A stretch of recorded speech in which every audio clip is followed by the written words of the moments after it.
అన్నదమ్ములు ఇద్దరు ముగ్గురు ఎంతమంది ఉంటే వాళ్ళు పంచుకునేది. చిన్నాయన కొడుకులు పెద్దనాయన కొడుకులు వాళ్ళలోనే తగులు వస్తాయి కొంతకాలానికి. తగులు లేకుండా పంచుకున్న వాళ్ళు లేరంటే ఉండారు. కానీ తగులు పడిన వాళ్ళు మనస్తాపాలు చెందిన వాళ్ళే ఎక్కువ కుటుంబాలు ఉన్నాయి నాకు తెలిసి, అందులో అనుమానం లేదు. కాబట్టి ఆత్మీయత అనుబంధం అనేది రాను ఇట్లా పరిణామం చెందుద్ది. మొట్టమొదట ఒకరి మీద ఆత్మీయత ఉంటుంది, అనుబంధం ఉంటుంది. మళ్ళీ కొంతకాలం అయినాక పెళ్ళి అయినాక ఇంకో రకంగా, ముసలోళ్ళు అయినాక ఇంకో రకంగా, అట్లా ఇది ఎప్పుడూ పర్మనెంట్గా ఉండదు, మారుతూ ఉంటాయి.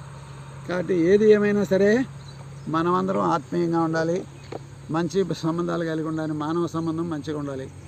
ఆ సంబంధం లేనప్పుడు సుఖం ఉండదు, శాంతి ఉండదు. కాబట్టి ఎవరు ఏం పట్టుకుపోయేది లేదు. ఉన్నన్నాళ్ళు శాంతిగా ఉండేది నేర్చుకోవాలి. ఈర్ష్యాద్వేషాలు మానేస్తే చాలబ్బాయి, ఆత్మీయత అనుబంధం చాలా చక్కగా ఉంటుంది. ఈర్ష్యాద్వేషాలు మానేయాలి. వాడికి నేనేంది భయపడేది, వాడికి నేనేంది పెట్టేది, వాడు నన్ను చూడలేదు, వీడు నన్ను చూడలేదు, ఇవన్నీ